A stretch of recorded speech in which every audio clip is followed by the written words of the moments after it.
So exercise 5.1 question number 32 given है. Show that the function defined by f of x is equal to mod of cos of x is a continuous function. तो mod cos x एक continuous function है, ये हमें prove करना है. तो इसको प्रूव करने के लिए हम लोग यूज़ करने वाले हैं एनसीईआरटी की थ्योरम नंबर 2.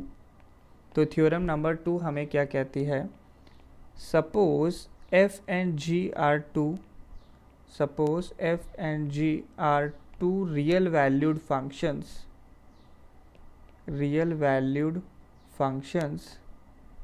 such that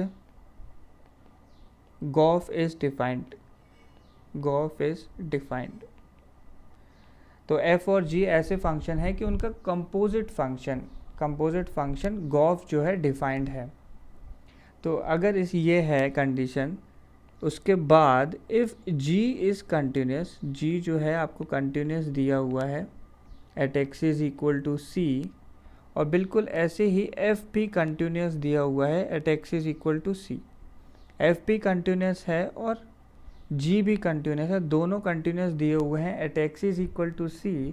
तो इससे हम लोग बोल पाएंगे देन गॉफ ऑफ x जो है, गॉफ फंक्शन भी कैसा होने वाला है? कंटिन्यूस होगा at x is equal to c. अगर g भी कंटिन्यूस, f भी कंटिन्यूस, तो ये जो गॉफ फंक्शन है g of f of x वो भी कंटिन्यूस होगा. तो इस थ्योरम को यूज़ करके हम बहुत ही ईजिली प्रूव कर देंगे कि मॉड कॉस x एक कंटिन्यूस फंक्शन है. तो मैंने दो फंक्शंस अज्यूम किए.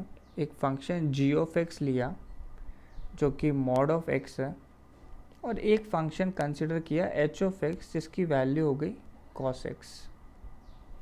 तो इसके बाद अगर मैं g of h of x define करूँ तो क्या ऐसे g के अंदर हमें पूरा h ऑफ x फंक्शन रखना है, तो g के अंदर cos x वैल्यू रखनी होगी. तो देखो g के अंदर x गया तो mod x आंसर आया, और g के अंदर cos गया तो mod cos x आंसर आ जाएगा.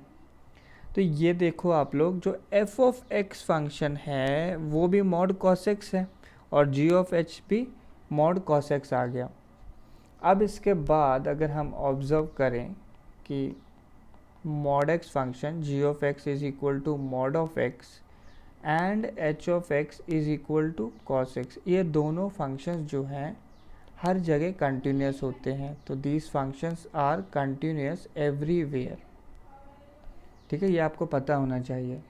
एक बार को बेटर विजुअलाइजेशन के लिए मैं आपको इनके ग्राफ बना के दिखा देता हूँ. तो g ऑफ x का ग्राफ यानी mod x का ग्राफ कुछ इस तरीके का आता है, एक वी शेप्ड ग्राफ. तो देखो आप हर जगह कंटिन्यूस है, ये कहीं पे भी ब्रेक नहीं है. और cos x का भी ग्राफ ड्रॉ करें तो ऐसे cos की वेव होती है, ऐसे इनफाइनाइट तक चलते जाएगा ये ग्राफ. तो कहीं पे भी ब्रेक नहीं आता है, बिल्कुल कंटिन्यूस फंक्शन है. इनकी ज़रूरत नहीं है, बस ये सिर्फ विजुअलाइजेशन के लिए है ग्राफ. तो mod x एक कंटिन्यूस फंक्शन है, cos x एक कंटिन्यूस फंक्शन है. तो इन दोनों का जो कॉम्पोजिट फंक्शन है that is g of h of x वो भी क्या होगा? mod cos x. ये भी हर जगह हमारे पास कंटिन्यूस आ जाएगा इस थ्योरम के अकॉर्डिंग. ठीक है, तो इस तरीके से हम ये शो कर सकते हैं. देखो एक और तरीके से, ये मैं आपको mod cos x का ग्राफ बना के दिखा रहा हूँ बस एक बेटर विजुअलाइजेशन के लिए. ये मेथड आप लोग केवल विजुअलाइजेशन के लिए यूज़ करें, आपको आए ऐसा ज़रूरी नहीं है. केवल मैं ग्राफ बनाने वाला हूँ.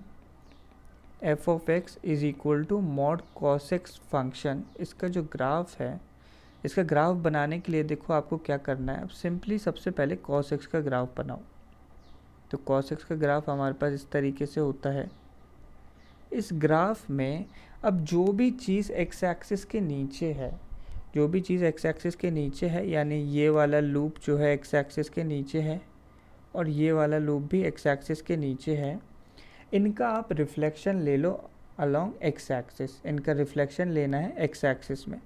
तो देखो किस तरीके से आ जाएगा, ये पॉइंट आ जाएगा और ये पॉइंट आ जाएगा.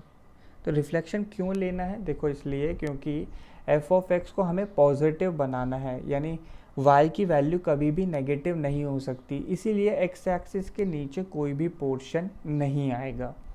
तो फाइनली अगर मैं आपको ड्रॉ करके बताऊं कि f of x is equal to mod cos x का ग्राफ कैसा आया, तो वो कुछ इस तरीके का ग्राफ बनेगा। इस तरीके से लूप्स आते जाएंगे और सारे लूप्स ऐसे पॉजिटिव में हैं। तो आप लोग देख सकते हैं कहीं पे भी ब्रेक नहीं है फंक्शन में, तो हम लोग देखते ही बता सकते हैं ग्राफ से कि ये फंक्शन कंटिन्यूस है हर जगह, कंटिन्यूस एवरीवेयर। तो ये सिर्फ विजुअलाइजेशन के लिए, बाकी आपको फॉलो जो है फर्स्ट मेथड ही करना है।